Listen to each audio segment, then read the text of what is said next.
Namun innalillahi wa inna ilaihi roji'un, Pak. Di tengah bulan suci Ramadan hari ini seluruh rakyat marah, Pak. Marah besar. Bahkan kami punya saudara, Pak, setiap hari, setiap ketemu kami selalu mengungkapkan kemarahannya.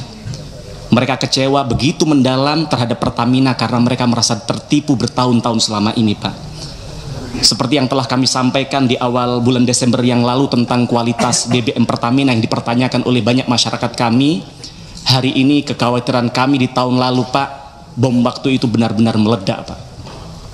Maka pada kesempatan hari ini, pada RDP kali ini, jujur saja, Pak, kami sedikit kecewa. Kami tunggu-tunggu dari tadi paparan soal terupdate Pertamax oplosan, tapi tidak ada sebait kata pun yang menjelaskan soal itu di kesempatan pagi hari ini. Padahal kami menunggu-nunggu rapat ini dari berminggu-minggu yang lalu, sampai kami coba ingatkan di grup Komisi 6 dan sebagainya, dan alhamdulillah hari ini terlaksana, tapi juga tidak bisa mengurangi kegundahan kami dan masyarakat kami, Pak.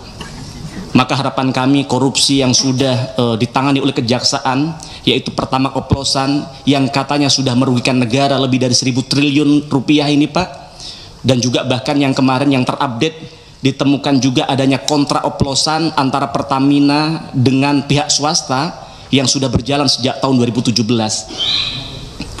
Maka saya berharap ada penjelasan sejelas-jelasnya, Pak, nanti di akhir sesi ini, Pak. Karena jika benar, maka ini adalah orkestrasi kejahatan totalitas yang masif dan terstruktur, Pak, dari hulu ke hilir yang sudah terjadi bertahun-tahun. Ini di mata kami bukan hanya sekedar korupsi yang merugikan negara, Pak, tapi ini adalah korupsi yang merugikan, menyakiti dan mengkhianati rakyat kita, Pak. Bahkan tadi malam, Pak Simon, ketika kami mau tidur, Pak, kami mendengar satu berita yang di-share oleh kawan kami di grup Komisi 6, Pak. Menangis hati kami, Pak. Sama tahu di grup itu apa, Pak? Pernyataan dari Kejaksaan Agung bahwa mereka menemukan grup WA yang judul grupnya adalah orang-orang senang. Naudzubillah min syarri dzalik, Pak. Jadi ternyata mereka melakukan selama ini dengan kesadaran, Pak, dengan menari-nari di atas penderitaan rakyat, merampok bukan hanya dari negara tapi juga dari rakyat kami, Pak.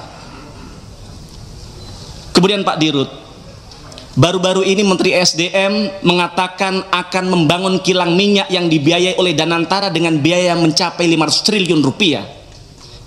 Lah jadi selama ini Pertamina tidak punya kilang baru, Pak.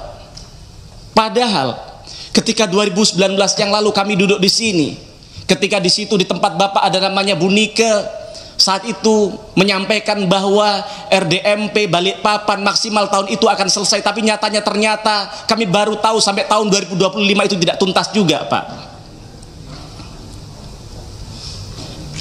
Sedangkan hari ini kebutuhan BBM kita 16 juta barel per hari, padahal targetnya pada tahun 2025 ini sudah bisa memproduksi 2 juta barel, Pak. Artinya kita bukan lagi hanya impor, tapi kita surplus, kita bisa melakukan ekspor BBM. Tapi ternyata semua itu hanya mimpi dan ilusi, Pak. Karena maunya oknum-oknum Pertamina hanya impor dan impor saja, Pak. Jadi saya melihat bahwa sebenarnya Pertamina adalah bagian dari mafia migas, Pak. Karena ternyata mafia migas telah mempengaruhi Pertamina agar menunda-nunda pembangunan kilang, Pak. Download Tribun X sekarang, menghadirkan lokal menjadi Indonesia.